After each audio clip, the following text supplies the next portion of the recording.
I want to debate this now with Andrea Tantaros, Daily News columnist, and Bob Beckel, worked in President Jimmy Carter's White House. Both are Fox News contributors. Good morning to both of you. Good morning. Andrea, you're listening to John talk there. What do you make of all this? I happen to agree with the Telegraph article. I mean, looking through the reports, she actually looks really good in some of these stories. I mean, she said that she didn't get a lot of help from the Bush administration and that Alaska was her priority and not party politics. The rest of it's pretty boring. I mean, it was a non-starter. I think you'd probably find more salacious, exciting stuff going through Beckel's emails. I don't know if Beckel's willing to release them, but I'm sure we'd have a couple laughs. Wait. You know, Bob, I think Andrea might be onto something here. I mean, that, if they looked at my headlines? emails, it would sound like the Boston Pops at the 4th of July. We're not getting into my emails. Believe me, yeah, just boom. But, you know, look, I don't know what everybody expected out of this thing. This woman has been investigated more than any politician in modern times that I can remember. But more than that, though, frankly, from a Democrat standpoint, all this attention on Sarah Palin is more of a problem for the Republicans, presidential candidates particularly, than it is for the Democrats. In fact, the more attention is paid to her by the media, the less is paid for by other people who are going to try to challenge Barack Obama. So I think that she just sucks the oxygen out of the room, and the media is the ones who are doing it and being complicit in it. So from our standpoint, Bob, keep at it. You knew what they were expecting. They were hoping for something that would make a headline. And, as Andrea points out, it's not the case.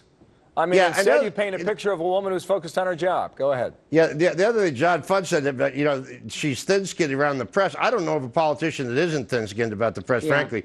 And, you know, it just so happens that this woman, you know, if you get, you know, and I'm not sitting here as a defender of Sarah Palin, but I'm saying that I think that if you get this kind of attention, and it's as intrusive as it is, eventually, I'm surprised she hasn't blown up yet. Or her husband hasn't taken a snowmobile and shot it right down the middle of the press corps. Bob, nothing would delight you more than to have Sarah Palin blow up, huh?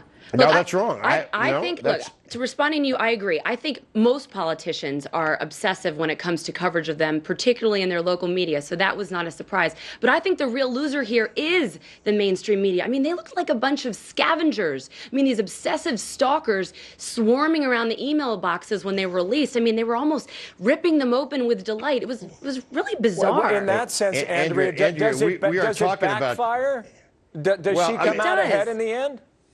Because their credibility is in the tank. But Andrea, you know, we're sitting here talking about it. I mean, that's the problem. It's not just the mainstream media. It's about every media outlet there is, including everybody in the blogosphere. This woman, it's unbelievable how she attracts the attention of everybody. And in the meantime, the rest of the media are running away from the Republican presidential candidates like scalded dogs. I mean, think about Mitt Romney doing his announcement the same day she pulls in her bus. But Bob, I mean, you that's talk about bad timing. First of all, that's all right. Andrea, directly, does this backfire on the mainstream media as you categorize it? I think it does. Look, they just want to destroy her. For somebody that they think is so stupid, they sure spend a lot of time following her around. And if she is so stupid, how come none of the members of the media can figure out what she's up to? I mean, it really is a fatal attraction situation. I think people are tired of it. I think the media continuously embarrasses themselves when they do this kind of thing. And I think as soon as the GOP gets a nominee, the media will be acutely focused on them.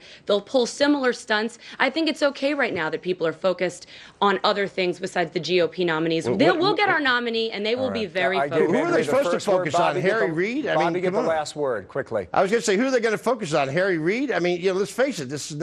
This woman's a personality. Not that Harry's not, but Bob, the media's been pretty focused on Anthony.